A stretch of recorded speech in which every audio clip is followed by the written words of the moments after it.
ICDL والكورس بتاع الجامعة الأمريكية في كام ساعة؟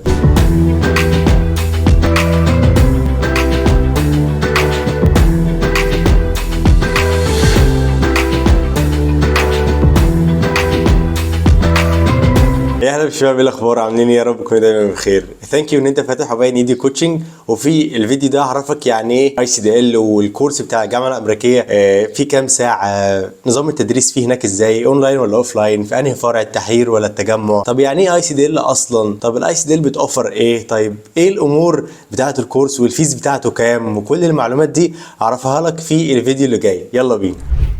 يا هلا بالشباب، ايه الاخبار؟ منورين عقبال ايدي كوتشنج. وخليني كده ابدا اشرح معاكم من الاول يعني ايه اي سي دي ال والكورس كام ساعه، وهندرس فين، ونظام التعليم ايه، اونلاين ولا اوفلاين، والفيز ايه، وكل الكلام اللي منتشر حوالين كورس الاي سي دي ال. وخليني الاول اشكركم ان انتوا اخترتوا عقبال ايدي كوتشنج علشان خاطر تسمعوا الكورس بتاع الاي سي دي ال من الجامعه الامريكيه.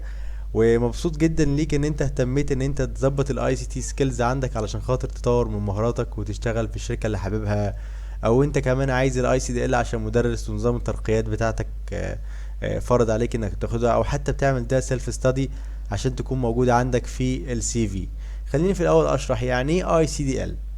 الاي سي دي ال اختصار لكلمه انترناشونال كمبيوتر درايفنج لايسنس. اوكي.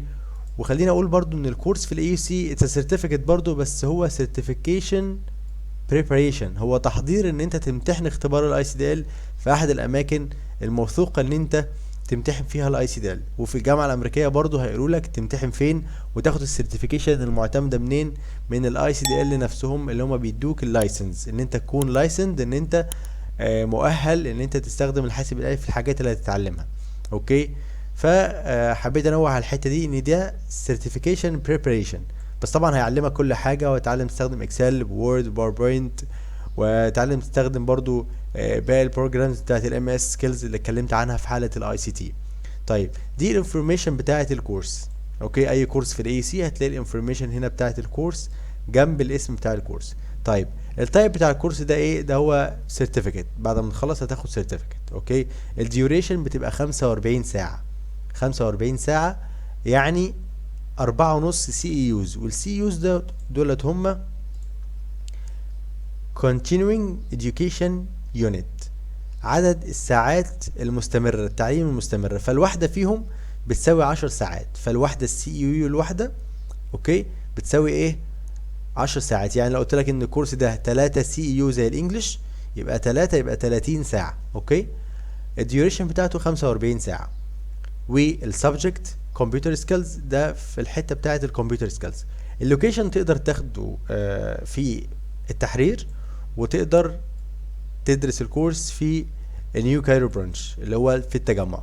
الفورمات تقدر تخش الكورس ان كلاس، تقدر تحضر فرع التجمع او فرع التحرير، او تقدر تحضره اونلاين. وزي ما قلنا ان هو في 4.5 سي يوز يعني 45 ساعه تعليميه، والكورس مفتوح وتقدر تقدم والكورس شغال عادي زي ما هو مكتوب هنا.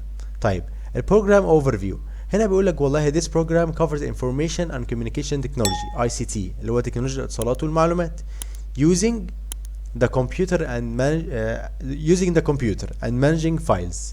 والله هنبدأ ايه؟ نظبط الحته بتاعت نعمل فايل مانجمنت والكلام ده، ندير الملفات على الكمبيوتر، نقدر نتعامل على الكمبيوتر كده. اوكي.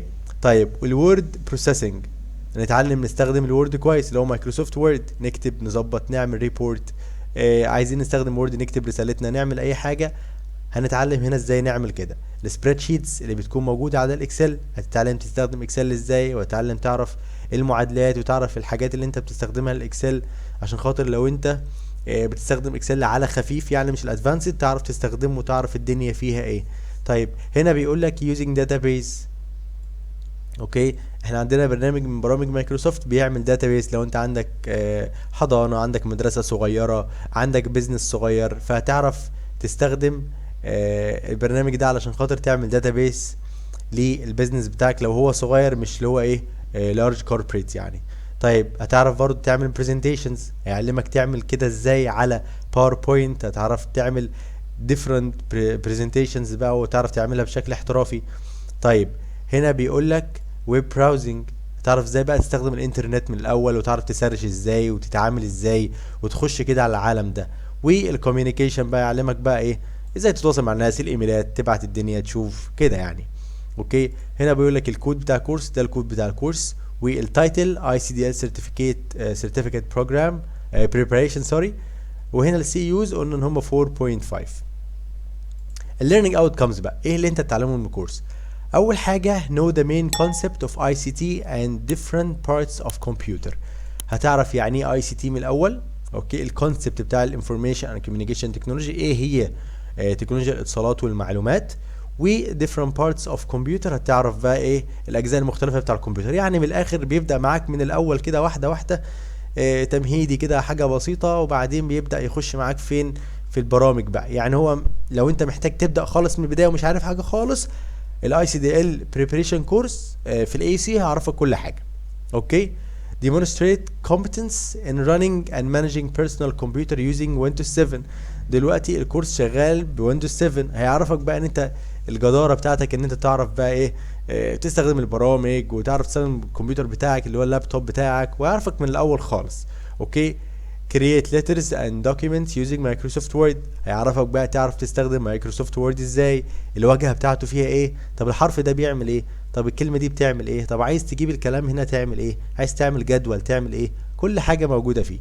طيب هنا هيقول لك بقى في رابع حاجه manage and create lists text mathematical and logical formulas and charts using Microsoft Excel. هنا بقى يقول لك ان انت تعرف تستخدم مايكروسوفت اكسل ازاي، زي ما احنا قلنا mathematical بقى ولوجيكال فورمولاز والشارتس وكل الكلام ده. طيب using Microsoft Access to create and manage databases and retrieve information from database. علمك بقى تعمل database لو انت عندك والله بيزنس صغير زي ما انا قلت، حضانه، مدرسه، محل صغير، وات ايفر بقى الحاجه اللي انت عايز تطبق عليها، هيعلمك تعمل كده ازاي. وهنا بقى بيقول لك في رقم 6 بيقول لك create visual presentation using Microsoft PowerPoint. احنا دلوقتي عندنا شركه وعايز اعمل برزنتيشن كويس، عشان خاطر عايز اعمل اعرف السي او على حاجه او وات ايفر القسم بتاعه، اي حاجه انت محتاجها، فهنا هيعرفك ازاي تعمل برزنتيشن. طيب browse the web searching for information، يعرفك ازاي بقى تستخدم جوجل سيرش. هتقولي ان اي حد بيعرف يستخدم جوجل سيرش، اقول لك لا، في حاجات صغيره كده تريكات بتعرف تعملها عشان خاطر تطلع more accurate results. طيب communicate by sending and receiving electronic mails. زي ما انا قلت لك الحته بتاعت الكوميونيكيشن فوق. اوكي، هنا بيقول لك بقى تعرف ازاي تبعت ايميلز بقى وتستقبل والكلام ده كله، تستفسر يعني لو انت محتاج تسال على حاجه، تسال جامعه بره، تعمل اللي انت عايزه. هنا بيعرفك ازاي في الحته دي ان انت تبعت ميل، تكتب ميل ازاي، ويعرفك السي سي، وتعمل ارفاق لحاجه ازاي، وتحط حاجه ازاي. من الاول بيبدا معاك خالص خالص خالص واحده واحده لحد ما تفهم كل الكلام ده. طيب الفيز بتاعته كام؟ الفيز بتاعته بتبقى 3600 جنيه. دي الفيز بتاعت ال 45 ساعه دراسيه في الجامعه الامريكيه. وعايز اقول لكم يا جماعه والله انا من تجربتي في الجامعه الامريكيه، روح الجامعه الامريكيه وانت مطمن، وروح الجامعه الامريكيه وانت حاسس ان انت فلوسك مش هتروح على الارض، تعبك مش هيروح على الارض، مجهودك وظنك ان انت تروح تدرس هناك حاجه كويسه مش هيروح على الارض. وانا مبسوط جدا جدا ان انت يعني دورت على حته الاي سي تي وعايز تبدا في الاي سي دي ال، سواء كنت مدرس او طالب او لسه فريش جراجويت متخرج عايز تعملها في السي في بتاعك، تكتب ان انت والله فاهم في الاي سي دي ال واخدت بريبريشن كورس من الجامعه الامريكيه. زي ما قلنا قبل كده ان الشهادات مش ضروريه قوي، ولكن الضروري جدا ان انت تكون فاهم في الحاجه اللي انت كاتب في السي في ان انا والله اخدت كورس اي سي دي ال من الاي يو سي. طيب محتاج بقى اكون ايوسيان، ومحتاج اكون فاهم اللي انا اخدته، عشان خاطر ممكن اتسال ان انا اطبق حاجه معينه.